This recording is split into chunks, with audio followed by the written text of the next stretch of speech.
Watching that. What is this, Dave? It's beautiful. This is just a little short graphics routine called Sunset. It's just a little picture that my computer can draw for me. Wow, aren't you glad you don't have a black and white monitor? Oh, good, yes. If you've been at the Inn at the Park or maybe visited the Sheraton or the Western Art Show in the past several months, you may have seen a horse-drawn carriage on display. Well, needless to say, there aren't a whole lot of people constructing those anymore, so we thought you'd like to meet the man responsible for that craft.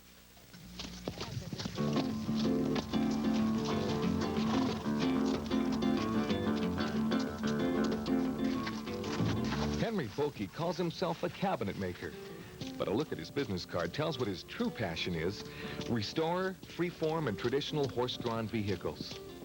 In other words, Henry is a buggy maker.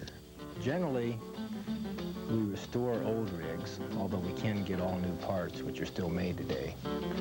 I don't do any typical rigs. I do some authentic rigs, and I did a chariot and a big wagon for some folks, and most of it's all different.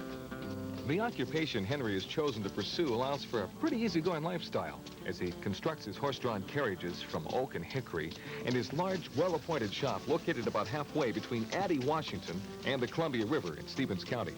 And having the entire operation of Summit Valley Buggy Works right outside the back door of his home has the advantage, for Henry, of getting the rest of the family involved.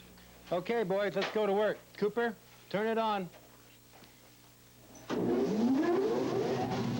I like the mix of the old tools, and I'm sure not opposed to power tools.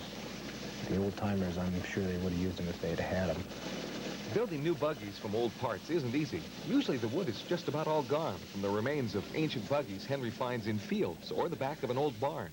I don't have models that I put out and sell. I sell them before I make them. And I work with my wife, and she sketches what they want until we get a final plan. How's it going? Well, there's just enough wood here left to see what this fifth wheel block used to look like. There, if I did this, what do you think of that? Well, we don't like that. That would be okay right there. Looks real fine. Okay. What about springs? Did you have springs thrown on that? Does that have springs? No, they didn't want any springs. That would be okay. Henry goes to a lot of rodeos and fairs where he has the opportunity to display what he's crafted. At a recent Western Art Show in Spokane, we saw the typical reaction Henry gets on his buggies. We also had a two-seated Sherry and a road cart. Oh, boy. We're really up down, huh? Yeah, we were Minnesota people. Oh. Southern Minnesota. Pick up a lot of information from the old-timers, going to the fairs and the rodeos, and the people that have never seen them really enjoy them, but especially the old-timers who remember when. You just sit back and listen to the stories start coming. It's a pretty sweet feeling, really, because you can just see in their eyes what the pleasure that they've had. And it's nice to see the children come up and see one of these for the first time, because they've never seen one before. A lot of them wonder where the motor is. They really don't know what it is. Yeah. What do you think of that? I like it. You want to go for a ride? Yeah. Let's get in. Henry Boeke feels the finished product is just like the buggy your grandfather drove.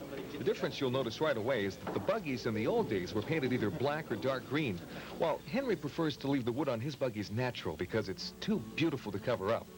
But Henry's buggies aren't just for show and tell. The typical person interested in buying a buggy like this might be interested in showing off horses, or maybe to add authenticity to a dude ranch.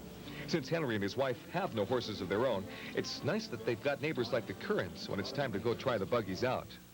well, Jim and Pat are neighbors, and they have some real well-trained horses down there. And I'm not particularly into horses. That sounds kind of silly, but Well, how is it that the buggy maker doesn't have his own horse? well, the buggy maker's been out of the big city for 15 years, but he's still never learned about horses. All right. And people tell me, well, they know you're afraid of them. They can tell that you're afraid of them. And I tell them, well, that's because I am. Not being especially fond of horses doesn't prevent Henry from what he loves, and that's working with wood. He considers his buggies to be furniture you can ride in. But will he ever like horses? I'm starting to like them. And in this case, the buggy did come before the horse, and someday I'd like to have my own, and we could go for rides ourselves.